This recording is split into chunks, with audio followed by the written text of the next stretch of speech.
তাহলে আওয়ামী লীগের আমলেই তো নির্বাচন ছিল স্বচ্ছ সারা বাংলাদেশে, কোনো বার নিয়ে নির্বাচনের সাবজেক্ট নিয়ে কোনো বারের অভিযোগ আসেনি। মুক্তিযুদ্ধের চেতনাধারী সংগঠনকে নির্বাচনের বাইরে রাখা হচ্ছে। সেই ম্যাচ লাইক দ্যাট আজকে সুপ্রিম কোর্ট বারে একটা ইতিহাসের কলঙ্কিত অধ্যায়।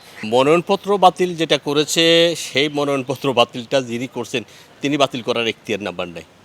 আমি সুপ্রিম কোর্ট আমাদের বারের নির্বাচন হবে, এটা উৎসবপূর্ণ নির্বাচন। নির্বাচন হলো সকলের উৎসবের বিষয়। একটা রাজনৈতিক দল বা কোনো ব্যতিক্রমধর্মী মতাদর্শের মানুষকে আপনি বাদ দিয়ে নির্বাচন করতে পারেন না। এটা বার এর কোনো কনস্টিটিউশনে নাই। কারণ এই বারটা পরিচালিত হয় আইনজীবীদের চাঁদার মাধ্যমে। আইনজীবীদের সম্মিলিত সকলেরই যিনি আজকে মেম্বার হবে তিনি পরের বছর থেকে ভোটার হবে।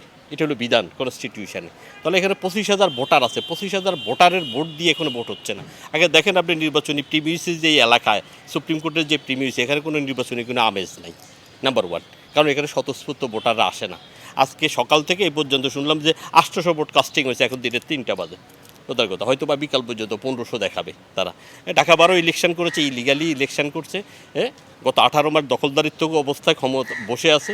এটা আইনজীবীরা এটা করতে পারে, একটা কনস্টিটিউশন ভাইলেশন করে ক্ষমতাসীন দলের পক্ষ থেকে আইসা বার দখল করে রাখতে পারে। এটা একটা দখলদারিত্বের নির্বাচন। এই নির্বাচনের সাথে সাধারণ আইনজীবীদের সাথে কোনো সম্পর্ক নেই। আওয়ামী লীগের আমলে সকল দলের গ্রহণযোগ্য একটা নির্বাচন হয়েছে।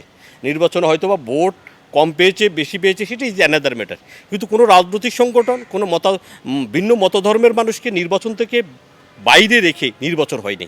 আমাদের খোকন ভাই নির্বাচন করছে না, খোকন ভাই 7বার সেক্রেটারি ছিলেন, তা আওয়ামী লীগ তখন ক্ষমতায় না। পরবর্তী খোকন ভাই প্রেসিডেন্ট হলেন 2 টাইমস।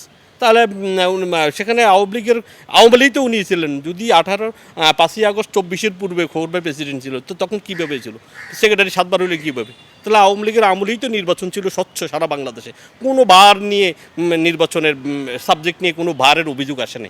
আজকে রাষ্ট্রের সর্বোচ্চ মহল থেকে নীতি নির্ধারণ করে দেওয়া হচ্ছে এখানে ইলেকশন করতে দেওয়া হবে না।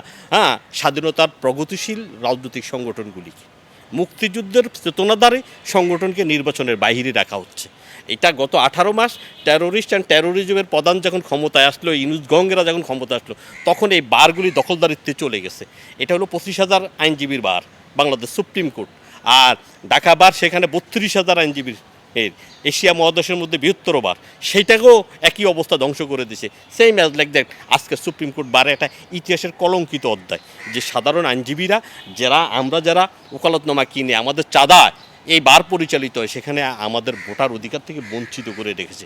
ফান্ডামেন্টাল রাইট ভাইলেশন আমাদের ফান্ডামেন্টাল রাইট নেই, হিউম্যান রাইট নেই, কিছু নেই আইনজীবীদের।